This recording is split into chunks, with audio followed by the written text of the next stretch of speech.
si la pregunta es cómo el tejido cruza Como la forma de vivir. Chiloé, la forma de habitar, lo que yo entiendo es que el tejido en Chiloé ha estado presente desde que los primeros habitantes llegan acá y traen unos conocimientos ligados a lo textil, a las formas de tejer, donde ellos escribían sus símbolos a través de dibujos, de colores, ¿verdad? Que extraían de la naturaleza. En estos tejidos ellos ponían, ¿cierto?, su visión del mundo, escribían acerca del ojo, de la visión, de la semilla, de Tentenicaikai.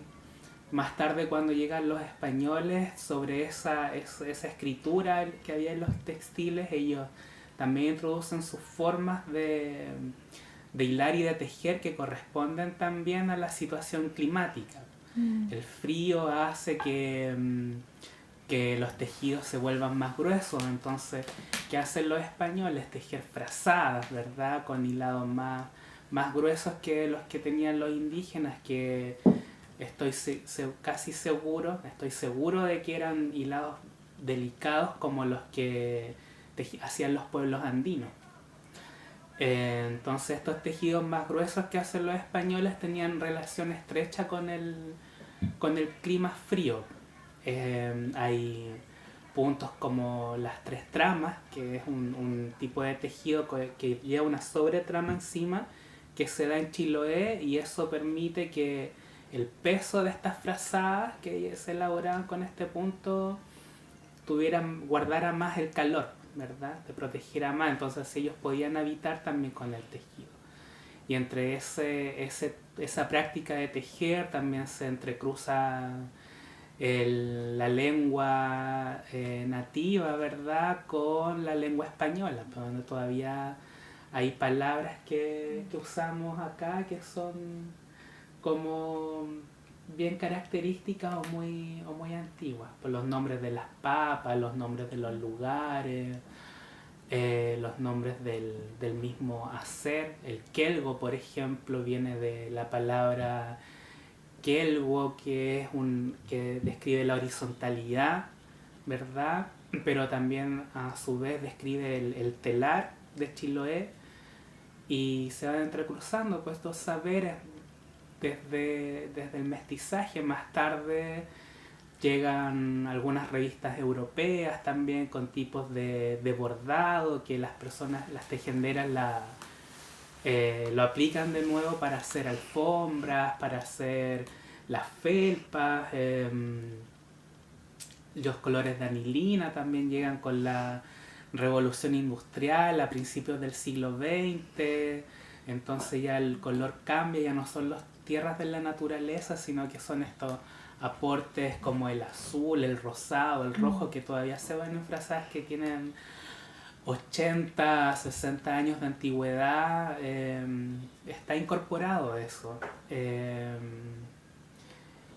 más? Empiezan a sumar posteriormente el internet, el TV cable más antiguamente en los 90, en los 2000, con estos canales que hacían mucha manualidad. Entonces la gente empieza a incorporar su telar de clavos, ¿verdad? Más tarde llega el fieltro, y se van en las capas del textil. Tú podés ir viendo, en un tejido tú podés ir viendo la historia, el sistema de tejido indígena, las técnicas españolas, los símbolos huilliches, el color, que es el aporte de la anilina más tarde, y así una serie de cosas que se van sumando. Entonces como, y que todavía es vigente el uso y la práctica de tejer, porque sigue siendo relevante, porque el clima no ha cambiado mucho, sigue siendo lluvioso y frío, húmedo. Eh, Personas que alguna vez vivieron aquí, se fueron, chicos jóvenes estoy hablando, se fueron a estudiar y volvieron con nuevas ideas de diseño, por ejemplo. Entonces se sigue poniendo el valor, la materia prima lanar, pero ya en nuevas propuestas textiles. Y eso habla también de, no sé si la evolución, pero sí de los cambios que va teniendo Chiloé como sociedad. Si antes bien las frazadas eran muy necesarias, ahora se han reemplazado, pero las técnicas van quedando en tapices murales, por ejemplo. Entonces igual la tradición y la cultura siguen hablando desde la materialidad isleña, pero con nuevas propuestas. O en las pieceras, que son bien presentes acá, las pieceras. Las pieceras, ¿verdad? Que siempre podemos ver por qué la gente empezó a hacer más pieceras, porque el turista pedía, o la gente que se venía a vivir a Chiloé no quería una frazada de lana, pero sí quería tener algo así en su casa, como las pieceras, que de verdad te acuestas un rato, una siesta y te puedes cubrir con esto. Y es mucho más práctico. Bien. La vida ahora requiere mayor practicidad y también es más... Todo va cambiando. Los usos de antes ya están totalmente obsoletos, como el uso que le puedes dar a la lana ahora. Lo mismo pasa con el fieltro, o sea, la ropa es más liviana, tiene impermeabilidad, se puede trabajar la lana, no sé, hasta hacer esculturas en lana, por ejemplo, aparte del vestuario. Entonces, joyas, ¿verdad? Sigue estando presente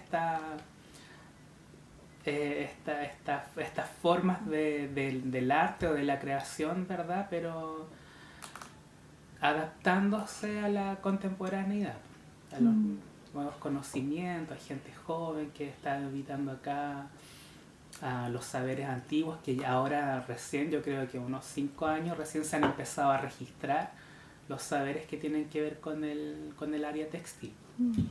Hay publicaciones relativamente nuevas, investigaciones, videos, tutoriales, agrupaciones de artesanos, entonces se sigue haciendo, pero en un contexto que ahora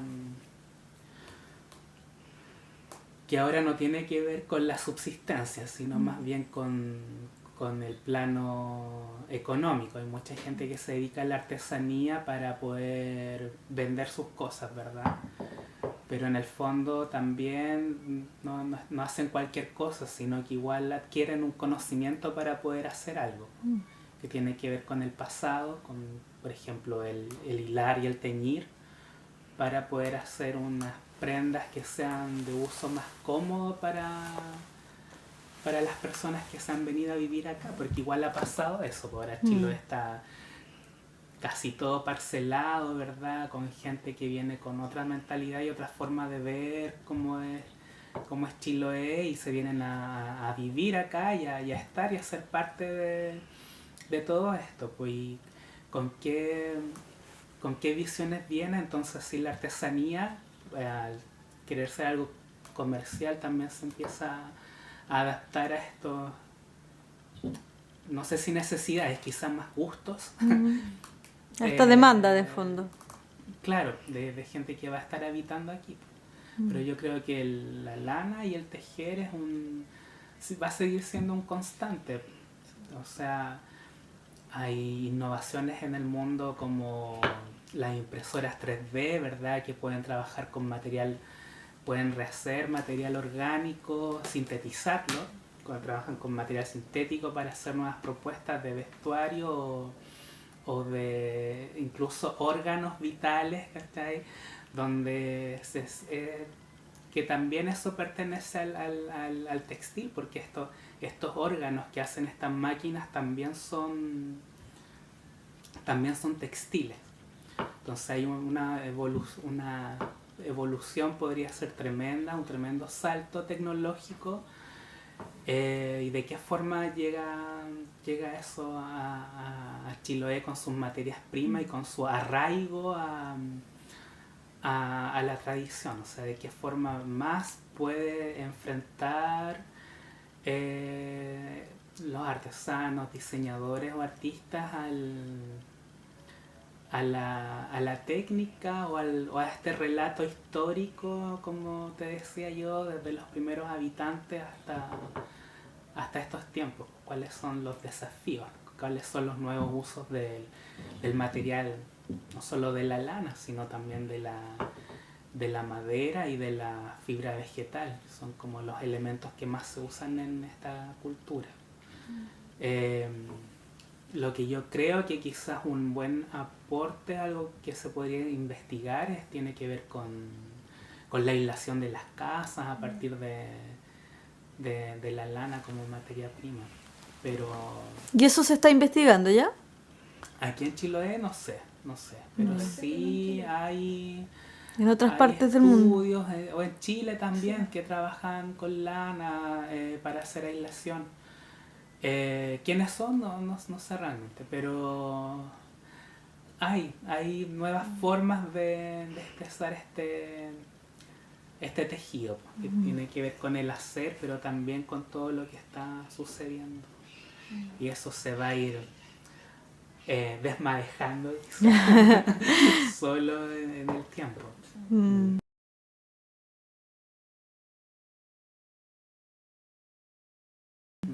Pati, ¿algo que decir? ¿Que ¿Cómo consideras tú que cruza? Originariamente soy de Temuco, de la Araucanía.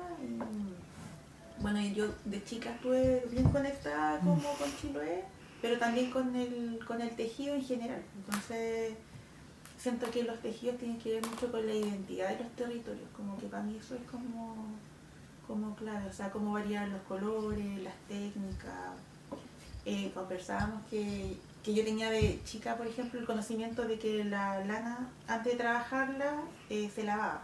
Y acá se hace distinto, pues acá se empieza a trabajar generalmente con la lana sucia, porque tiene más grasa, lo hace más impermeable, porque es más fácil hilarla. Entonces, creo que tiene que ver mucho con la identidad de los territorios, el uso también que se le da, porque si bien, bueno, tiene una arista como decorativa, pero también mucho de lo utilitario, como decía usted, con el tema de las frazadas, el relleno de los colchones. Tiene que ver eso yo creo, con lo que marca la historia de cada territorio, para qué son los usos también y cómo se van adaptando las técnicas. Por ejemplo, en la Araucanía el telar es vertical, no es el buitral. El buitral, claro. Y acá es horizontal, como que también tiene... El que está acostado. Claro, entonces... El tejido queda muy diferente también, me imagino. Sí, es que sabes que las técnicas son distintas. Mira, por ejemplo, en la zona mapuche, en el Gualmapu, tejen con el huitral. El huitral es una palabra que indica verticalidad, lo que está de pie sobre la tierra. Entonces lo que ellos hacen, que son sus técnicas muy antiguas, es por ejemplo lo que se llama faz de urdimbre, que es cuando tú te acercas al tejido, ves solamente las urdimbres, que son las hebras verticales juntas. Y entre eso está el quelentraro, el ñimicán, el ñimín, ¿cómo se llama? Pampa. Claro, pues con eso ellos dibujan también toda su simbología. Ya entonces aquí entonces junto a ese telar y a esta zona se caracterizan esos tipos de tejidos que son de faz de urdimbre. Con eso hacen fajas, poncho, ¿verdad? El macún.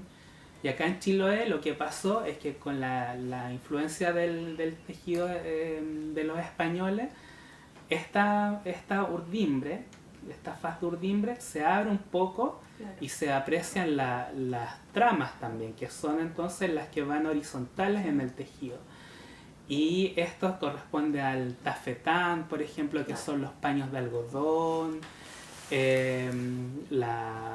Aquí está en la sabanilla, en la frazada. Entonces, todos los tejidos en Chiloé están siempre como abiertitos. Tú puedes ver no solo la urdimbre, sino también la trama. Claro, y eso es una característica de acá, también del territorio.